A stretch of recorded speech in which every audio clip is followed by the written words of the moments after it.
राज्यात आज देखील बहुतांश ठिकाणी मुसळधार ते अतिमुसळधार पावसाचा अलर्ट। मुंबई, ठाणे, पालघर, पुणे आणि सातारा घाटमाथ्यावर पावसाचा रेड अलर्ट, तर रायगड, रत्नागिरी, नाशिक घाटमाथा, कोल्हापूर घाटमाथा, अमरावती, भंडारा, गोंदिया, नागपूर, वाशिम आणि यवतमाळ जिल्ह्याला ऑरेंज अलर्ट।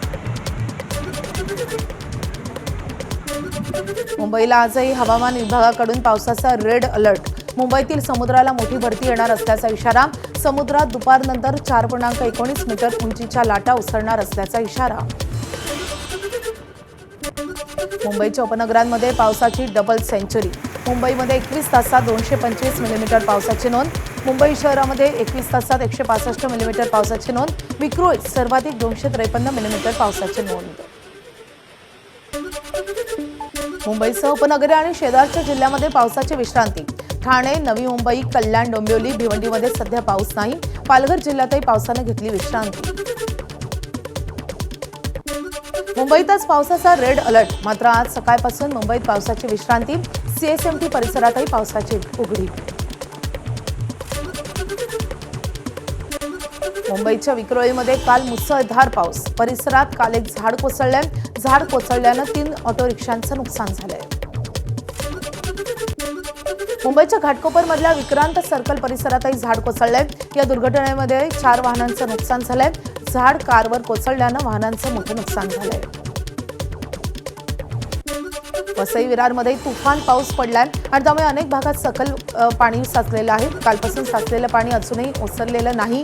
नालासोपाऱ्यामध्ये अनेक सोसायट्यांमध्ये शिरलं पाणी। स्थानिकांचे मोठे हाल। वसई शहरात काल पावसाचा कहर। मधुबन परिसरात साचलं होतं पावसाचं पाणी। अनेक वाहनं पाण्याखाली गेली होती। वाहनं पाण्याखाली गेल्यानं मोठं नुकसान झालंय, तर वाघराल पाडा इथे काही वाहनं पाण्यामध्ये वाहून गेली आहेत।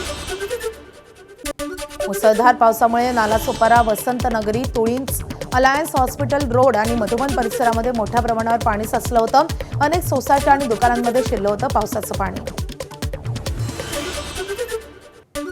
ठाणे जिल्हा आणि आसपासच्या शहरांची तहान भागवणाऱ्या बारवी धरण क्षेत्रातही मुसळधार पाऊस।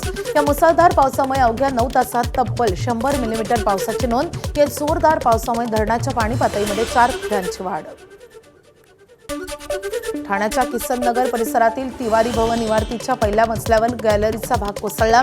2 व्यक्ती जखमी झाल्याची माहिती। इमारत करण्यात आली आहे रिकामी। जळगाव जिल्ह्याच्या भुसावळमधल्या तापी नदी क्षेत्रामध्ये मोठ्या प्रमाणात पाण्याची आवक वाढली आहे। हातुरू धरणाचे 22 दरवाजे उघडलेत आणि यातून 48,000 क्युसेकनं पाण्याचा विसर्ग सुरू झालाय। नदी काठच्या रहिवाशांना सतर्कतेचा इशारा देण्यात आलाय। गोंदिया जिल्ह्यामध्ये गेल्या 5 दिवसात 240 मिलीमीटर पावसाची नोंद झाली आहे। महिनाभरातील पावसाचा बॅकलॉग यामुळे भरून निघालाय। जिल्ह्यातील 4 तालुक्यांना सलग दुसऱ्या दिवशी अतिवृष्टीची नोंद झाली आहे। सिंधुदुर्गमध्ये झालेल्या तुफान पावसामुळे अनेक ठिकाणी घरांची पडझड झाली आहे। काही घरांचं मोठं नुकसान झालंय। जिल्ह्यातील चौकुळ गावातल्या बेरफडी वाडीतील घरांचं पावसामुळे नुकसान झालंय। पुढील 4 दिवस जिल्ह्याला पावसाचा येलो अलर्ट आहे।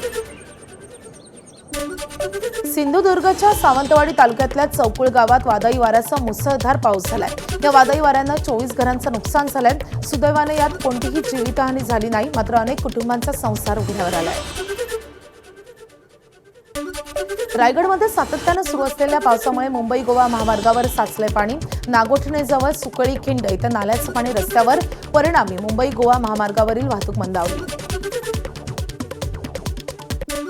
रायगड जिल्ह्यात मागील 5 दिवसांपासून पावसाची रिपरिप। पावसामुळे प्रमुख नद्यांच्या पाणी पातळीत मोठी वाढ।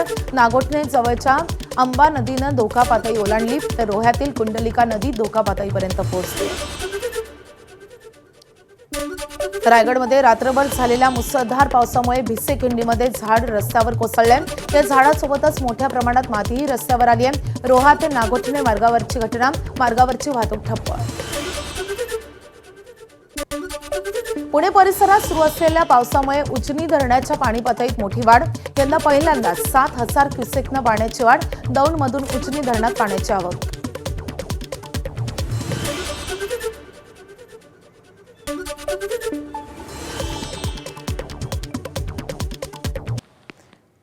पुणे जिल्ह्याच्या पश्चिम घाट माथ्यावर पाऊस। दौंड बंधाऱ्यामधून 6,883 न सध्या भीमा नदीपात्रात पाण्याची आवक। भीमा नदीच्या पाणी पातळीत मोठी वाढ। गोंदिया जिल्ह्यात गेल्या 5 दिवसांपासून संततधार पाऊस आणि त्यामुळे सालेकसा तालुक्यातल्या साखरी टोला येथील मुख्य रस्त्यावर गुडघाभर पाणी, नाल्यातील पाणी रस्त्यावर आल्यानं वाहन चालकांना फटका. दिल्लीतल्या नोएडामध्ये रस्त्यावरील पुलाखाली थांबलेल्या बाईक स्वारांमुळे मोठी वाहतूक कोंडी. पावसापासून बचावासाठी काही बाईक स्वार थांबले होते पुलाखाली, मात्र त्यामुळे प्रचंड वाहतूक कोंडी झाल्याचं पाहायला मिळालं. वाहतूक कोंडीचा व्हिडिओ सध्या सोशल मीडियावर तुफान व्हायरल होतोय.